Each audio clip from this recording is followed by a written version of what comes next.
मैं शाय हूँ, अगरचे लोग मुझे स्टेज पे देखें तो शायद ना समझें, लेकिन मैं मतलब है कि मैं अंदर से फितरतन, जी फितरतन में तो मैं लिखता तो रहता था, लेकिन उसको पढ़ना और उससे शोहरत और इस तरह, तो वो मेरा कभी भी मेरा एक तरह से वो गोल नहीं रहा। मैं उससे थोड़ा सा हिचकिचाता था कि खामोशी से आप अदबी काम, तो मैं लिखता रहा, लेकिन मतलब है ज़्यादा।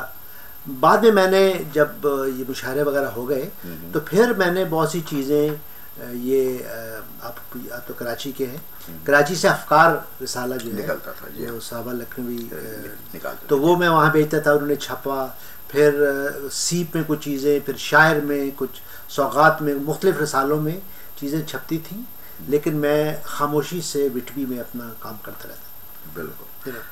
अच्छा, मुझे अब उसके बाद जो है ना, मैं फिर किताब पर थोड़ी देर बाद आऊँगा, क्योंकि जब वहाँ आएंगे तो फिर हम किताब पे ही सारी गुफ्तगू कर रहे होंगे। लेकिन उससे पहले मैं चाहूँगा कि मैं आपसे ये मालूम करूँ कि जब ये किताब शाया हुई, ठीक है ना, तलाश, तो 1986, तो इस किताब पर कितनी गुफ्तगू हुई, तबसरे वगैरह शाया हुए, अखबारात के अदबी सफ़ात वगैरह पे हुआ, कुछ तकरीबी रौनमाई हुई, इस किताब की बाज़गश्त पाकिस्तान तक पहुँची या नहीं पहुँची, क्योंकि ये टोरंटो में शाया हुई। जी। अच्छा, कोई शेर, नज़्म वगैरह ये तो आपने बता दिया कि वो एक नज़्म जो है ना, तो जो कोई नज़्म, कोई शेर और अगर ऐसे हों जो उस वक्त शाया होने के बाद जो है वो काफ़ी मकबूल हुए हों, और कोई शेर जो आपकी पहचान बना हो, तो ये थोड़ा सा मुझे बताइए। उसके बाद इस पर जैसे मैंने कहा कि ये अवाम तक नहीं गई, लेकिन जो अदीब शायर थे, जो मतलब जो राइटर्स थे या नक़ाद थे, उन तक ये किताब पहुँची, और मुझे मुख्तलिफ़ अदीब शायरों के ख़तूत आए। बल्कि इसके हवाले से ज़हीर अनवर कलकत्ते में जो रहते, उन्होंने एक वहाँ के एक अंग्रेज़ी अखबार में इसके बारे में एक तबसरा भी लिखा। तो कुछ तबसरे रिसालों में आए, लेकिन जिस तरह एक होता है ना, एक पब्लिक पूरा एक शोर व गुल और एक बहुत हंगामा, या आम लोगों की ज़बान पर शेर होना, वो ऐसी बात नहीं थी। और मैं ख़ुद भी, मेरी इतनी किताबें छपी हैं, मैंने कभी उसकी रूनुमाई की तरफ मैं ख़ुद, तो इसमें कसूर ज़्यादा मेरा है कि लोगों ने जब कहा भी तो मुझे ऐसे वो अजीब लगता था कि जी आप, मैं जो रूनुमाई की तकारीब में गया कि आप स्टेज पे बैठे हैं, लोग आपकी तारीफ़ में मज़ामीन पढ़ रहे हैं, तो हो सकता है मैं साइकियाट्रिस्ट हूँ, तो मुझे एक बड़ी एम्बैरेसिंग सिचुएशन। दूल्हा बनना तो वैसे भी आपको पसंद। हाँ बिल्कुल सच्ची बात ये ना। लेकिन एक गज़ल जो उसकी है, जो बच्चों के हवाले से है, कि उसका मतलब है कि वो जिस किसी की भी आगोश जहाँ के बच्चे हैं, नवीद सुबह हैं, सारे जहाँ के बच्चे हैं, और हर एक घर को जो हैरानियों से तकते हैं, हर एक घर को जो हैरानियों से तकते हैं, वो जिसकी छत ही नहीं उस मकान के बच्चे। वाह वाह वाह। हर एक घर को जो तलाश में, ये गज़ल जो सबसे ज़्यादा मकबूल जिसकी आप बात करें कि हर एक घर को जो हैरानियों से तकते हैं, वो जिसकी छत ही नहीं उस मकान के बच्चे हैं। और चमन का इससे बड़ा अलमिया भी क्या होगा, चमन का इससे बड़ा अलमिया भी क्या होगा, जो फूल तोड़ते हैं बाग बाग के बच्चे हैं। वाह। और जो आखिरी शेर है कि तलाक याफ्ता माँ बाप के हसीं बच्चे, तलाक याफ्ता माँ बाप के हसीं बच्चे, कभी तो बाप कभी अपनी माँ के बच्चे। वाह। ये शेर यूरोप में ख़ास तौर पे उन शायर व अदीबों पर जिनकी आपको पता है नॉर्थ अमेरिका में तलाक़ें तो बहुत होती हैं, तो बच्चे एक वीकेंड माँ के पास होते हैं, एक वीकेंड, तो ये जो नॉर्थ अमेरिकन कॉन्टेक्स्ट में मेरे जो कई शेर हैं, उनमें से एक शेर ये था जो काफ़ी मकबूल। मतलब इस किताब की खूबी यही है, जो मैंने जब पढ़ा तो मुझे अंदाज़ा हुआ कि इसमें वो मौज़ूआत हैं जो उम्मी तौर पर हमारे सब कॉन्टिनेंट में या पाकिस्तान में या इंडिया में जो शोरा हैं उनके पास नहीं है। तो ये सारे नए मौज़ूआत हैं, और ये ऐसा लगता है कि जो एज ए महाजिर हम यहाँ आए, और जो हमारी एक पहचान बन रही है, जो हमारा यहाँ कल्चर बन रहा है, और जिस तरह हम सर्वाइव कर रहे हैं, उसमें जो हमें मसाइल का सामना है, उन चीज़ों की अक्कासी आपके इसमें होती है। और यही वजह है कि मैं जब आपके इस पर बात करने जाऊँगा तो एक बड़ी अजीब सी बात आपकी इस किताब में मुझे नज़र आती है, जो मैंने कभी नहीं देखी इससे पहले, कि होता ये है कि जब हम कोई मजमुआ तरतीब देते हैं तो हम उसमें सिन्फ के एतबार से बाब बनाते हैं कि जी ये मेरी गज़लें हैं, ये एक पोर्शन है, ये मेरी नज़में हैं, जी ये एक हिस्सा है, ये मेरी नसरी नज़में हैं, ये मेरा एक हिस्सा है, ये मेरे गीत दोहे मरसिए और नात हमद वगैरह, ठीक है ना। लेकिन मैंने देखा कि इसमें आपने किताब के 8 हिस्से बाब बनाए हैं, 8 अलग अलग बाब हैं, चैप्टर्स हैं, मगर वो जिंदगी की उन्वान आपके तहत है। जैसे कि जो 8 बाब है, मैं उस पढ़ता हूँ कि चलो गज़ल की एक नई ज़बान तलाश करें, एक हिसाब का ये, तुझको पाया तो मेरी खुद से मुलाकात हुई, ये मेरा जिस्म है, ये मेरी ज़िंदगी, रूह के ज़ख्म। 5वां है कि कहाँ से आएगा आज़ाद नौजवान कोई। 6ठा है देते रहेंगे बच्चों को हिजरत का मशवरा। 7वां है मेरे मोहसिन। 8वां है आज इंसान तरसता है सहारों के लिए। तो मुझे ये बात बड़ी अजीब सी लगी। एक पहली किताब आपकी आ रही है और उसमें आप एक दूसरी तरह का तजुर्बा कर रहे हैं, और किताब जो है वो, तो ये क्या वजह थी, ये चैप्टर बनाने की क्या वजह थी, क्यों आपने ऐसा? अब मैं मिजाजन 1-2 बातें हैं, आपने बहुत उसको बारीक बीनी से देखा है और आपने उसको नोटिस किया इस बात को। उसमें एक तो ये है कि मैं सिर्फ या उसका जो जॉनरा जिसको अंग्रेज़ी में कहते हैं उसके मुकाबले में मैं थीम के साथ ज़्यादा जुड़ा होता हूँ।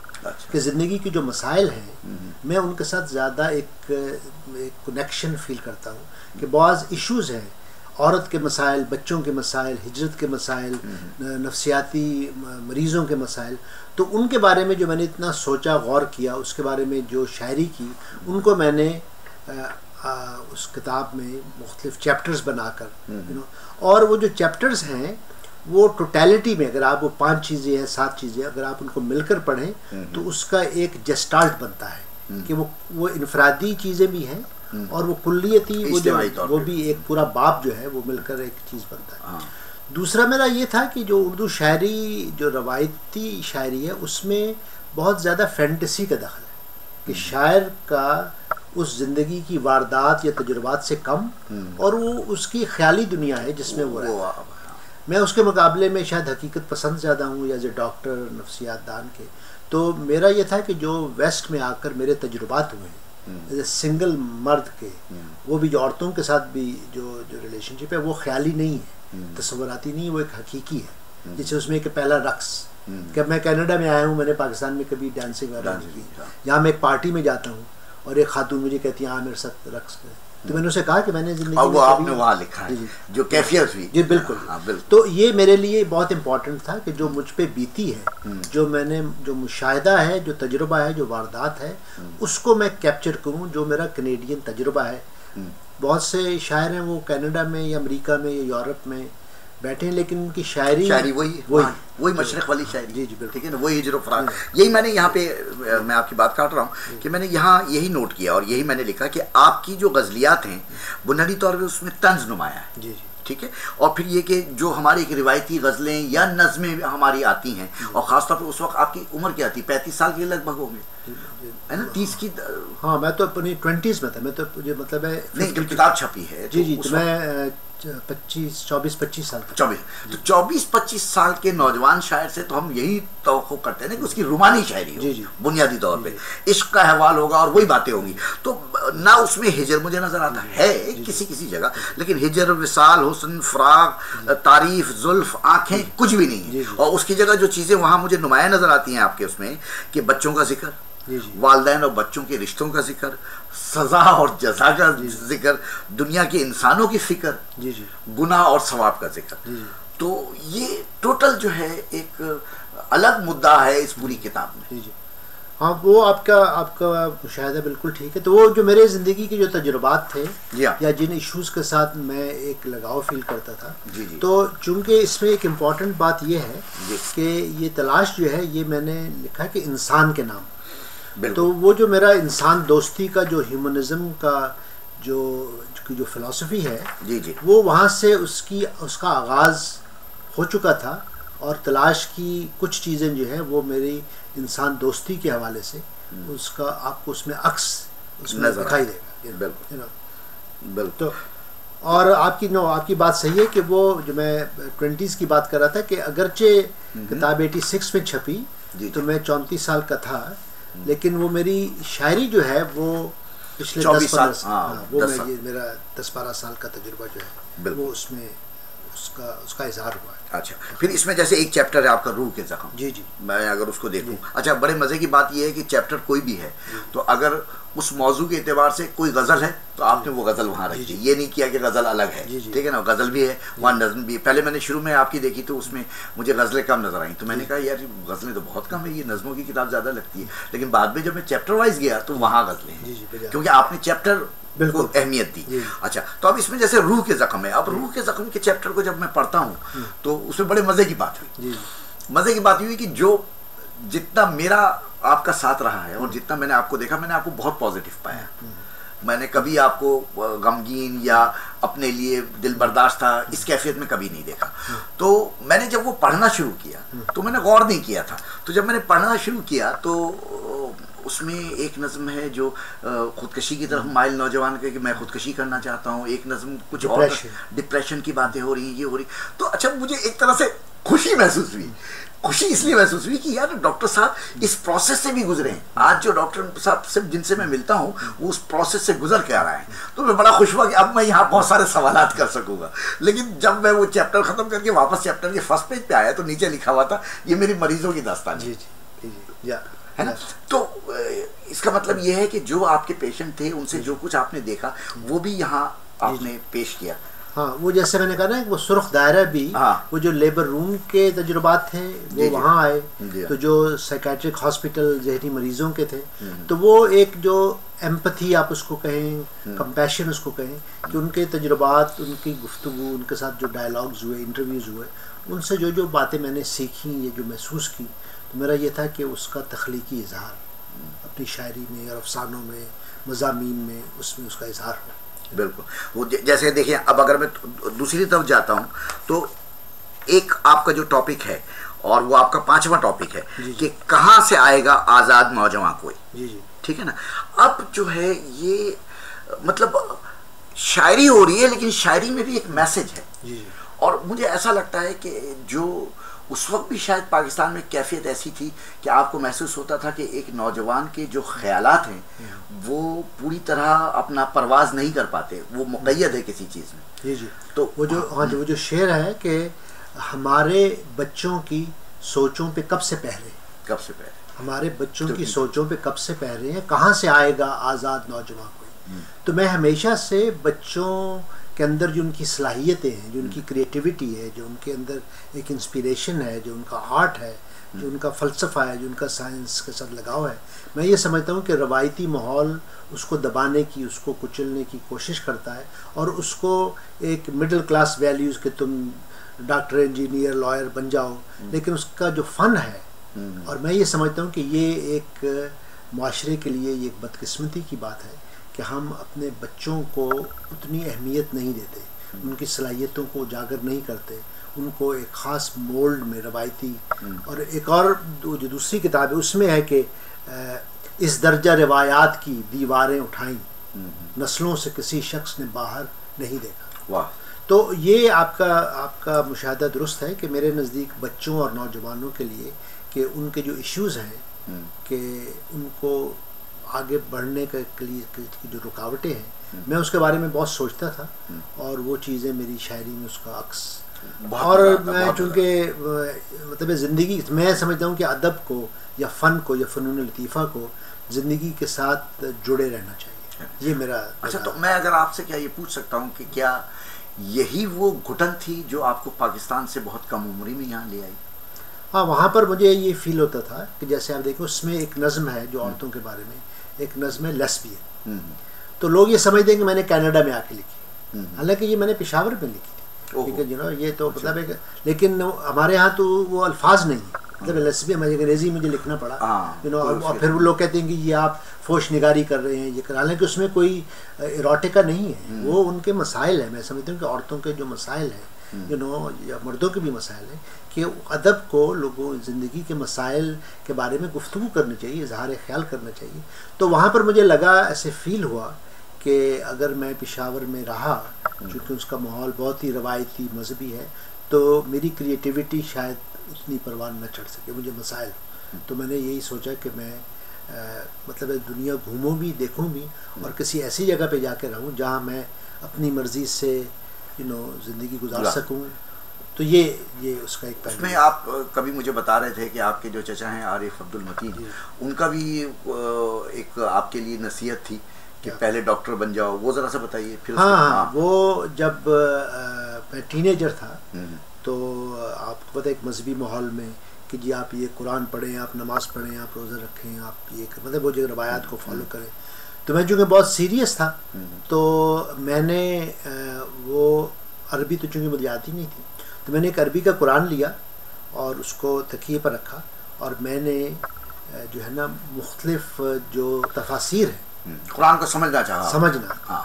तो मैंने अबुल आला मौदूदी, गुलाम अहमद परवेज़, मिर्ज़ा गुलाम अहमद, अबुल कलाम आज़ाद, पिकथौल, मैंने 5 जो हैं तराजिम और तफासिर, और पहली आयत से अलिफ लाम मीम से वन्नास तक, और मैं नोट्स बनाता था। मेरे पास सैकड़ों सफ़ात के नोट्स थे कि इसका क्या क्या तफसीर। मैं उसकी एक मिसाल आपको देता हूँ कि आपने चूँकि मौजू बदल दिया है कि मैंने चाहा कि साथ साथ उसको भी लेके चलें।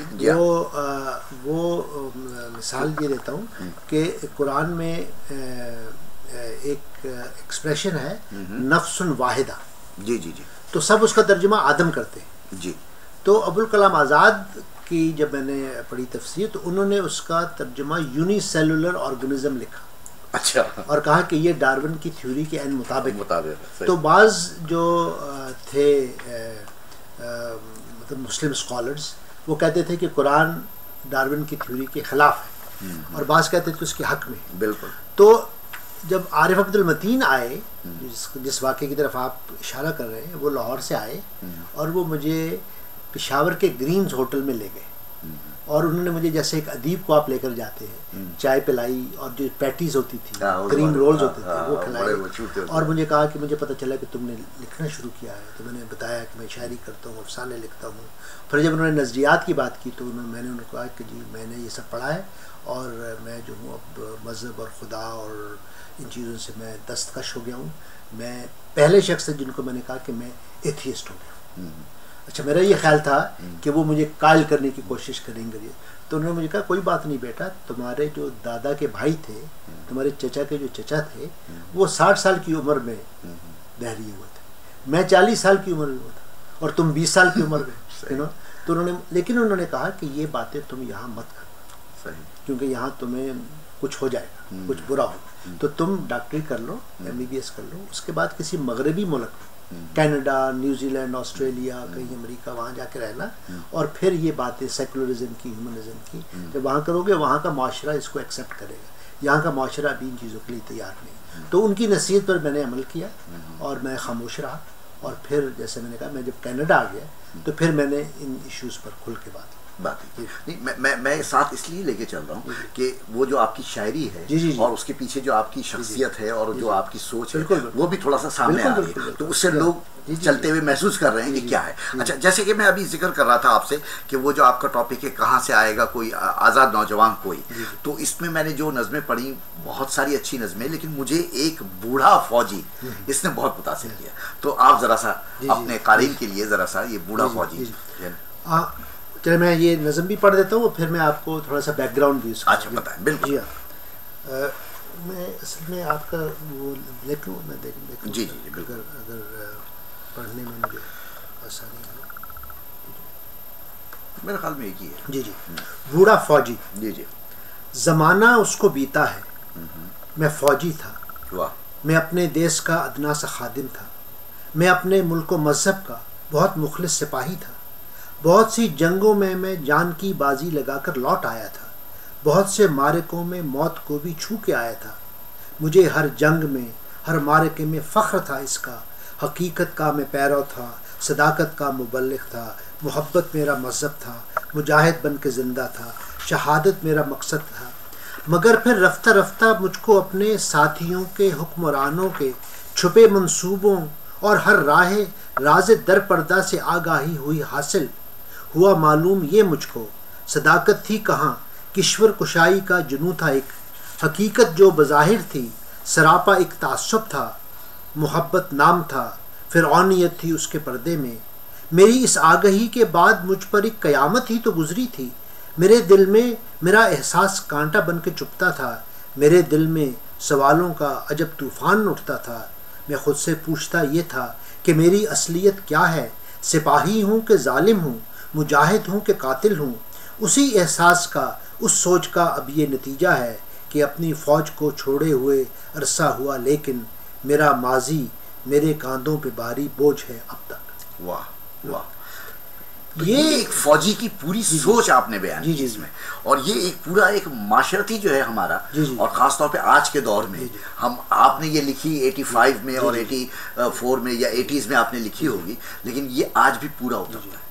मैं अब इसका थोड़ा सा आपको एक और बता दूं जी कि जब मैं FSC में था और मुझे मेडिकल कॉलेज में दाखिला नहीं मिला शुरू में, कि जी मैं इंडिया से हिजरत करके आया था और हमारे पास डोमिसाइल नहीं था ये वो, तो एक ज़माने में मेरा ये ख्याल था कि मैं फ़ौज में चला जाऊँ। अच्छा। तो मैं वो पेपर्स लेकर आया और मैंने मेज़ पर रखे, क्योंकि वालिद साहब ने उस पर दस्तखत करने थे। अच्छा। लेकिन 2 हफ्ते के बाद उन्होंने दस्तखत नहीं किए। अच्छा। तो मैंने उनसे पूछा कि आपने दस्तखत क्यों नहीं किए?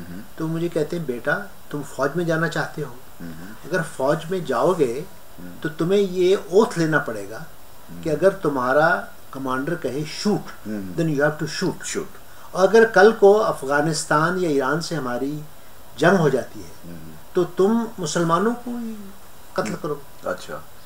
तो अच्छा, मैंने ये पहले नहीं सुना, मैंने कहा ईरान गौर नहीं किए थे। तो उन्होंने दस्तखत नहीं किए। वो बहुत इंसान दोस्त इंसान थे। लेकिन जब मैं डॉक्टर बन गया तो उन्होंने फिर मुझे बुलाया, उन्होंने कहा बेटा तुम्हें आर्मी में जाने का शौक है? तो मैंने कहा जी हाँ। अच्छा, मैं भूल चुका था। उन्होंने कहा अगर तुमने जाना है तो अब जाओ। तो मैंने कहा क्यों? कहते अब तुम कातिल नहीं होगे, कत्ल नहीं करोगे, अब तुम मसीहा होगे।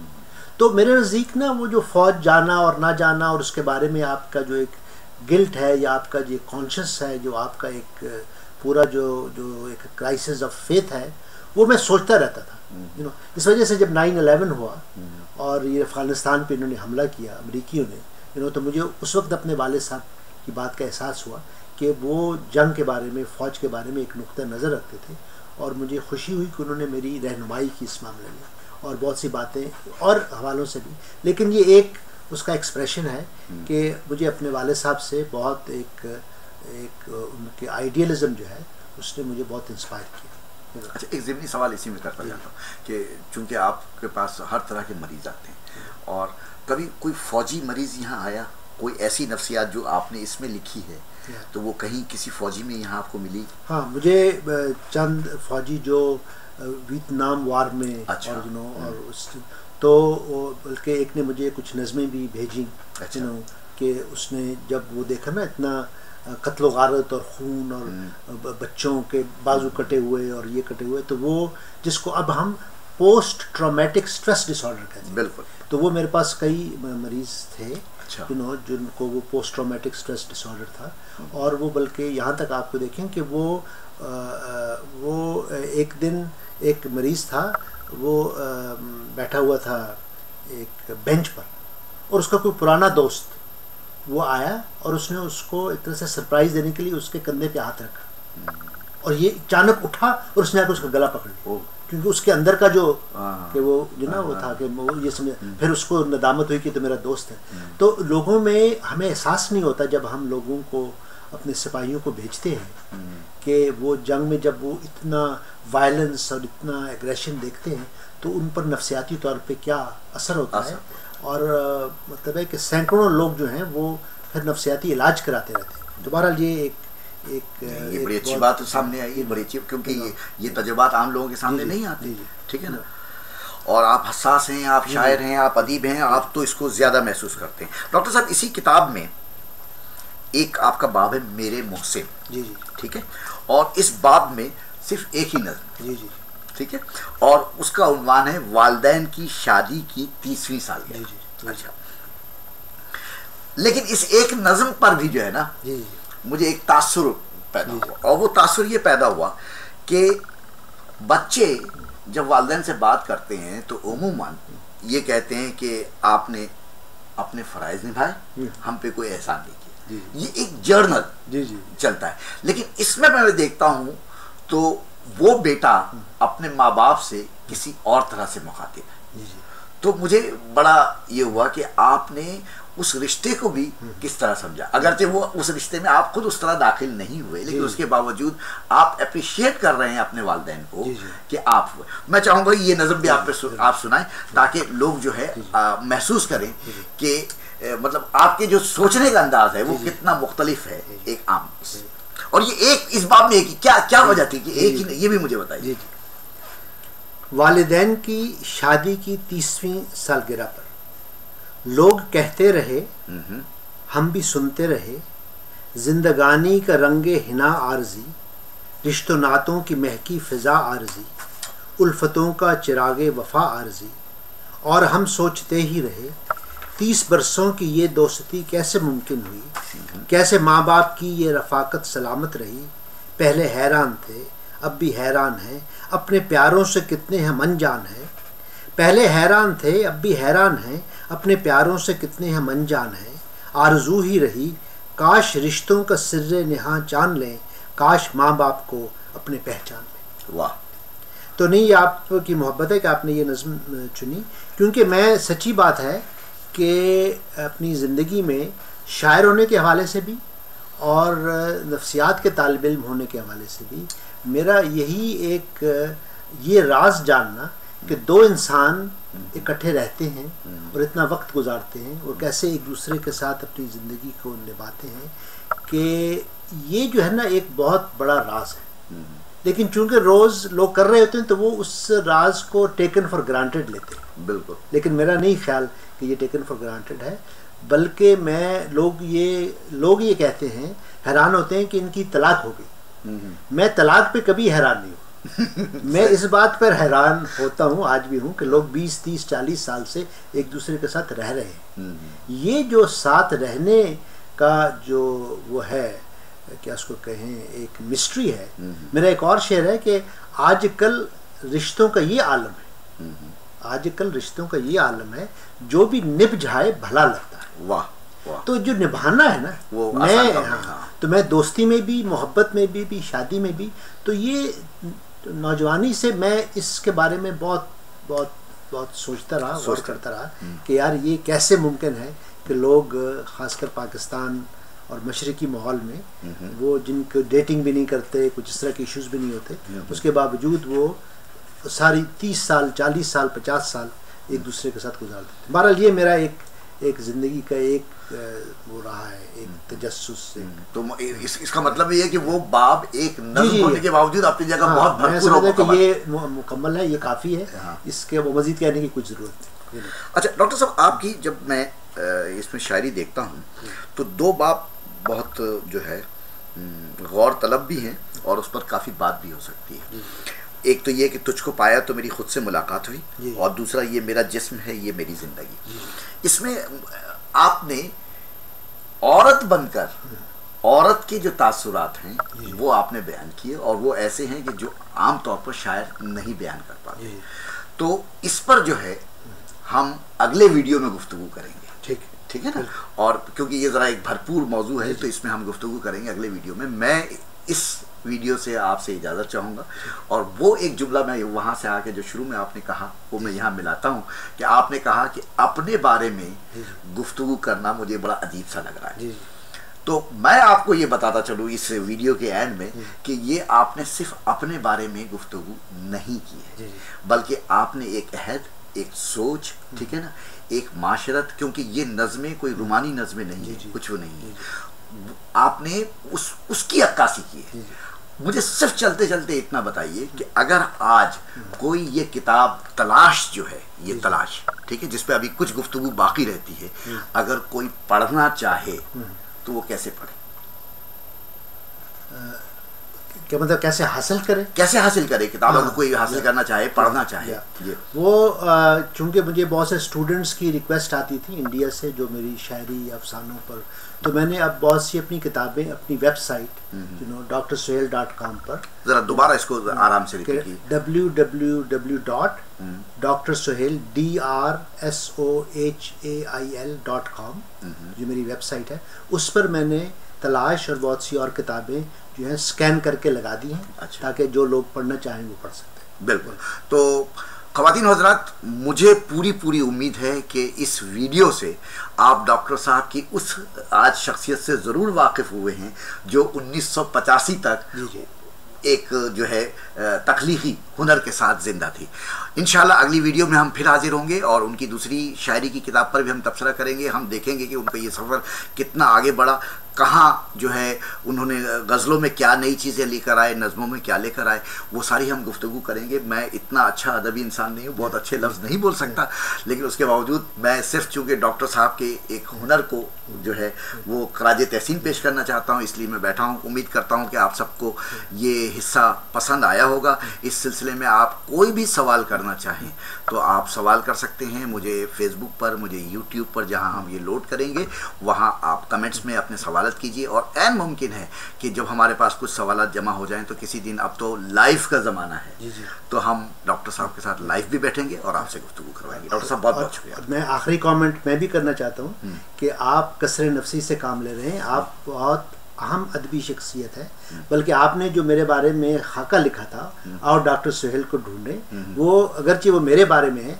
लेकिन जिन लोगों ने भी उसको पढ़ा उनसे बहुत पसंद किया, क्योंकि आपने ऐसी बातें उसमें की जो मैंने खुद भी कभी नहीं सोची थी। तो आप कभी अपने क़ारीन को वो भी जी मतलब इसी दौरान हम किसी वक्त उसको भी पेश करेंगे, लेकिन मैंने चाहा कि पहले आपकी किताब से आपकी शख्सियत सामने आए। तो ख़वातीन हज़रात, बहुत शुक्रिया आप सबका कि अगर आप आखिर वक्त तक ये वीडियो देखते रहे हैं, और अगर आपने नहीं देखा है, मिस किया है, तो ज़रूर देखिएगा, क्योंकि इससे डॉक्टर साहब की वो शख्सियत जो आपके सामने उस तरह पहले मौजूद शायद न रही हो, आज हमने उसकी थोड़ी सी जो है इसमें वो की। बहुत शुक्रिया, thank you so much doctor साहब।